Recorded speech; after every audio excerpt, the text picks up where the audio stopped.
tiene? Evangelio según San Mateo. Vamos a leer del versículo 1 hasta el 3. Leemos la palabra de Dios para la gloria de nuestro Dios, en el nombre de Jesús, dando gracias a Dios Padre por medio de Él. Así dice la Biblia, ¿verdad? Mateo 24 del 1 al 3 dice así: cuando Jesús salió del templo y se iba, se acercaron sus discípulos para mostrarle los edificios del templo. Respondiendo él les dijo: ¿veis todo esto? De cierto os digo, no quedará aquí piedra sobre piedra que no sea derribada. Y estando él sentado en el monte de los olivos, los discípulos se le acercaron aparte diciendo: dinos, ¿cuándo serán estas cosas? ¿Y qué señal habrá de tu venida? Y del fin del siglo. Y allí le dejaron la pregunta a Jesús. Cierre sus ojos, vamos a orar. Maravilloso Dios, gracias. Gracias, Rey Eterno, por tu fidelidad. Te adoramos, te bendecimos, te exaltamos, Señor. Gracias porque eres bueno, para siempre tu misericordia. No hay nadie como tú, Señor. Padre, no hay nadie más importante que tú, Señor.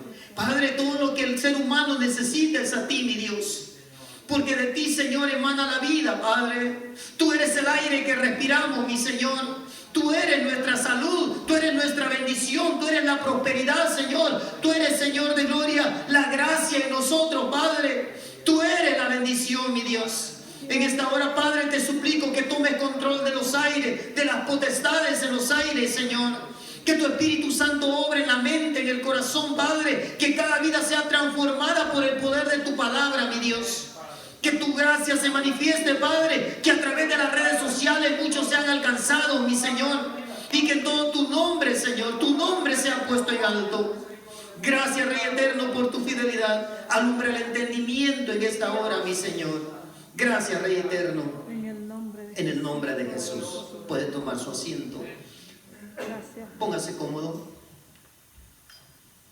Recuerde, mi responsabilidad es hablarle con la verdad. Su responsabilidad es obedecerle. Así es que, si las cosas le salen mal, revise si está obedeciendo o no. Es simple, ¿verdad? Y dice que cuando Jesús había ido al templo, salió del templo e hizo como que ya se iba. Porque Jesús iba al templo, ¿verdad? No es como algunos hermanos de hoy en día que a causa de lo que está sucediendo en el mundo ya no van a la iglesia. Jesús sí iba a la iglesia. Y saliendo de la iglesia, hizo que ya se iba. Y entonces se acercaron los discípulos y le dijeron: mira, Jesús, voltea a mirar allá. Y lo que le enseñaron fueron los edificios. Le dijeron: mira, para mostrarle los edificios del templo. Porque era algo, hermano, de lo que el pueblo de Israel se enorgullecía. Era algo que tenía que presumirlo. Era una maravilla el edificio. Y tú le dijo: mira. Y lo que continúa en el versículo 2 causó una decepción en los discípulos. No era lo que ellos esperaban escuchar. Seguramente ellos esperaban que dijera: wow, es verdad, tenemos un templo muy bonito. Está hermoso nuestro templo. Eso era lo que esperaban ellos escuchar. Y Jesús les dice: mira todo esto. No quedará piedra aquí sobre piedra que no sea derribada. ¿Qué le estaba diciendo? Este templo que ustedes ven ahorita será destruido. Y eso, hermano, se llevó a cabo en el año 70. En el año 70 el general Tito llega y destruye el templo. Ahí se acabó el segundo templo. Y entonces, a raíz de todo esto, en el versículo 3 dice que se fueron y estaba ya en el monte de los olivos. Los discípulos se le acercaron aparte diciendo: dinos.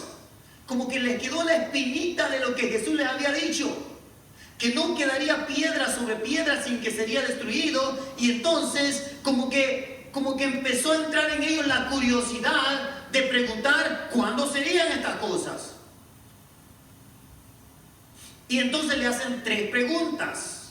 Si usted observa, aquí parece que fuera una sola pregunta. Si usted quiere, puede descubrir 2 preguntas, pero hay 3 preguntas ahí.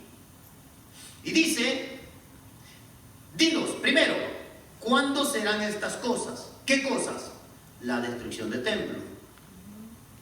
Segundo, ¿qué señal habrá de tu venida? Eso está separado de la otra. ¿Qué señal habrá de tu venida? Y la que sigue, ¿qué señal habrá del fin del siglo? ¿Qué señal habrá de tu venida y del fin del siglo? No es una sola pregunta, son 2 preguntas. Nomás que no repitieron la palabra ¿qué señal habrá? Porque en el lenguaje no debería de repetirse. Yo lo hago así, hermano, para que entendamos las 3 preguntas. No me va a decir, hermano, usted no sabe de gramática, no debería repetir eso. No, no, hermano, lo hago para que usted entienda. Así que aquí dice, ¿qué señal habrá de tu venida? Y además, ¿qué señal habrá del fin del siglo? Respondiendo Jesús les dijo, miren que nadie los engañe, porque vendrán muchos en mi nombre. Y si usted se da cuenta, hermano, Jesús evade la primera pregunta. En ningún momento les dice cuándo será destruido el templo. Esa pregunta no se la responde. Jesús pasa a la segunda pregunta y dice la señal de tu venida. Respondiendo Jesús dijo, mirad que nadie los engañe, porque vendrán muchos en mi nombre diciendo yo soy el Cristo, y a muchos engañarán. Y oiréis de guerras y rumores de guerra. Usted me va a decir, hermano, pero ¿desde cuándo se está viendo? Hay cosas, hermano, que los medios de comunicación no se lo dicen a usted, que usted necesita investigarlo. Yo no sé, hermano, por qué el Señor a los pastores nos ha dado cierta curiosidad más allá de lo que tiene el ser humano, y nosotros nos metemos a investigar. Los pastores, hermano, en general, le aseguro, saben más que la persona común, porque Dios nos ha preparado con eso.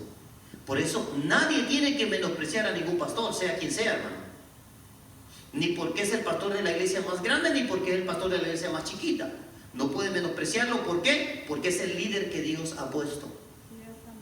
Y mientras no haya caído en pecado, es la responsabilidad del miembro apoyarlo y respaldarlo. Dios no nos ha llamado, hermano, para andar brincando de iglesia en iglesia. Dios nos ha llamado para apoyar al pastor.